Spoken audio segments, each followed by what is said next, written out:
तो जैसा कि दोस्तों पिछले एपिसोड में हमने देखा था कि सिल्वर टाइगर किंग माओ जिनलोंग से भागता हुआ एक बहुत ही मिस्टीरियस जगह पर पहुंच गया था, जहां पे एक बहुत ही टेरिफाइंग ग्रेविटी प्रेशर निकल रही थी। जिसके बाद हमने लास्ट में देखा था कि माओ जिनलोंग ने अपनी फॉरबिडन पावर्स को बाहर निकाल लिया था और सीधा ही सिल्वर टाइगर किंग के ऊपर हमला कर दिया था।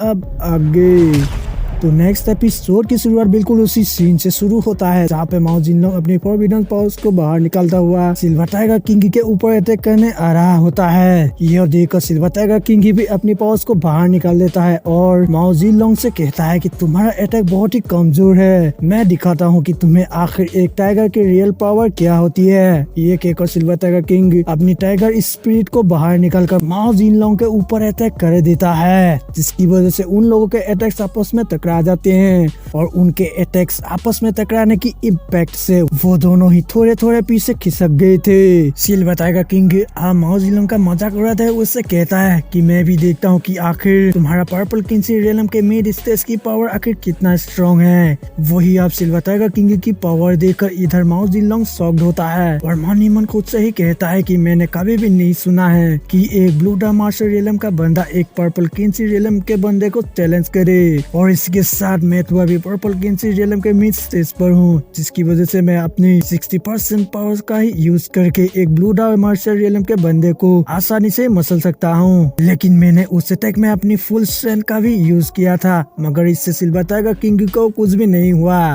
वो आगे कहता है कि सच में सिल्वर टाइगर किंग के पास बहुत ही ज्यादा टैलेंट है और वो काफी स्ट्रॉन्ग भी है, जिसकी वजह से मैं सिल्वर टाइगर किंग को यहाँ से कभी भी जिंदा बच के जाने नहीं दे सकता हूँ, नहीं तो ये हमारे लिए एक बहुत ही बड़ा खतरा बन जाएगा। ये सोचकर अब माओ जिनलोंग फिर से सिल्वर टाइगर किंग को मारने के लिए आने लगता है। ये देखकर अब सिल्वर टाइगर किंग अपनी स्पीयर फॉर्मेशन का यूज करने लगता है, जिससे बहुत सारे स्पेशल स्पीयर बाहर निकलती है और उन स्पीयर से सिल्वर टाइगर किंग माओ जिनलोंग के ऊपर अटैक कर देता है और वो अटैक जाकर सीधा ही माओ जिनलोंग से टकरा गई थी, जिसकी वजह से वहाँ एक धमाका होता है, मगर उस अटैक से माओ जिनलोंग को कुछ भी ज्यादा इंजरी नहीं हुआ था। आप यह देखकर माओ जिनलोंग काफी गुस्सा हो जाता है और कहता है कि इंसान, मैं तुम्हें इसीलिए ही जिंदा नहीं छोड़ सकता हूँ क्योंकि तुम बहुत ही पावरफुल हो। ये कहकर माओ जिनलोंग फिर से सिल्वर टाइगर किंग के ऊपर हमला करने आता है, जिसे रोकने के लिए सिल्वर टाइगर किंग ने अपनी स्पीयर को आगे कर दिया था और अपनी स्पीयर में ज्यादा फोर्स लगा के उसे दूर पीछे फेंक देता है। आप इस मौके का फायदा उठा के सिल्वर टाइगर किंग फिर से उस पर अपनी स्पीयर से अटैक कर देता है, मगर माओ जिनलोंग किसी तरह से सिल्वर टाइगर किंग के अटैक को डॉज कर देता है और मन ही मन खुद से ही कहता है कि मुझे ऐसा क्यों फील हो रहा है कि मैं सिल्वर टाइगर किंग के आगे कमजोर पड़ रहा हूँ। तभी सिल्वर टाइगर किंग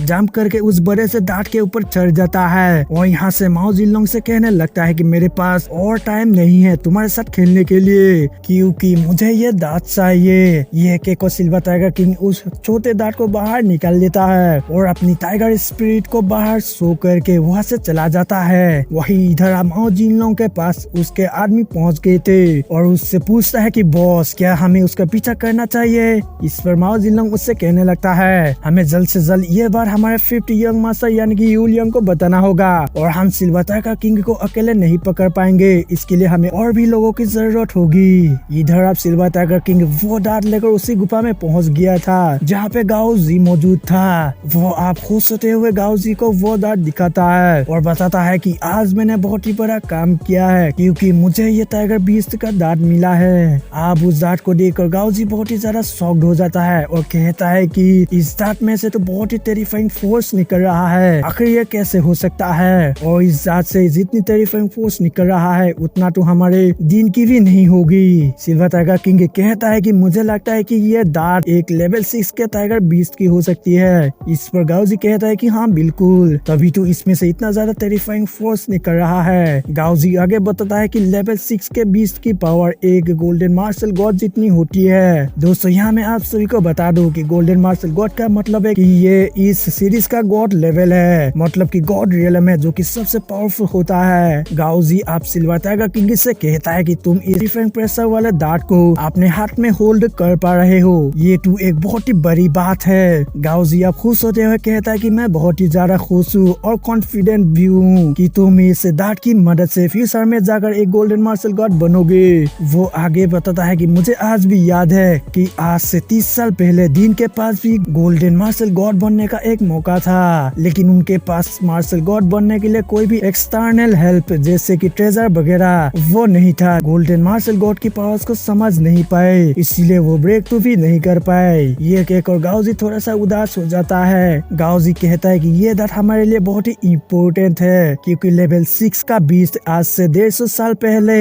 1 या 2 ही दिखे गए थे, लेकिन ये अकेला दांत हमारे लिए बिल्कुल भी एनफ नहीं है, यानी कि काफी नहीं है। गाओजी थोड़ा सोचते हुए कहता है कि मुझे आज भी याद है कि ऐसे लेवल 6 के बीस्ट का छोड़ा हुआ कुछ अंश जैसे कि ये दांत, इससे फुली एक्टिवेट करने के लिए एक और चीज की जरूरत पड़ती है, मगर मुझे वो चीज याद नहीं आ रहा है। इस पर अब सिल्वर टाइगर किंग उससे कहता है कि कोई बात नहीं, हमारे पास बहुत ही टाइम है, तुम आराम से सोच लो। यह कहकर सिल्वर टाइगर किंग वहाँ से जाने लगता है, मगर तभी गाओजी पीछे से उसे रोक देता है और उससे कहता है कि वो चीज स्कारलेट स्टार डिवन फायर है। गाओजी बताता है कि ऐसा कहा जाता है कि ये स्कारलेट स्टार डिवन फायर हेवन और मैजिक से मिलकर बना है। वो बताता है कि इस डिवन फायर से किसी भी ट्रेजर के अंदर छुपी हुई मार्शल आर्ट्स के गुणों को बाहर निकालने के लिए इसका इस्तेमाल किया जाता है। अब ये सुनकर सिल्वर टाइगर किंग सोचने लगता है और कहता है कि शायद मैंने इस स्कारलेट स्टार डिवन फायर के बारे में किसी एक बुक में पढ़ा था, लेकिन मुझे ये नहीं पता है कि यह डिवन फायर कहाँ मिलती है। इस पर गाओजी उसे बताने लगता है कि यह डिवन फायर हमें किंजियन सिटी के स्टार पवेलियन में मिलेगा। यह सुनकर सिल्वर टाइगर किंग अब वह उस स्टार पवेलियन में जाने का डिसाइड कर लेता है। जिस पर गाओजी उसे बताने लगता है कि तुम्हारा वह जाना खतरों से खाली नहीं है, क्योंकि दुनिया के बहुत सारे लोग तुम्हें चारों तरफ ढूंढ रहे हैं तुम्हें मारने के लिए। वो आगे बताता है कि किंजियन सिटी एक बहुत ही अजीब जगह है जहाँ पे बहुत ही ज्यादा सेफ्टी है। इस पर सिल्वर टाइगर किंग कहने लगता है कि मैं अपने और अपने दिन के लिए जरूर उस किंजियन सिटी में जाऊंगा। इसके बाद वो आगे कहता है मैं जानता हूँ कि डीमंस और वारमंगर्स दोनों ही रेस के लोग मुझे मारना चाहते हैं, क्योंकि वो लोग ह्यूमन रेस से आगे निकलना चाहते हैं। वो कहता है कि मैं इस मौके पर हमारे दिन की गोल्डन मार्शल गॉड बनने में पूरी मदद करूंगा। जिसके बाद सिल्वर टाइगर किंग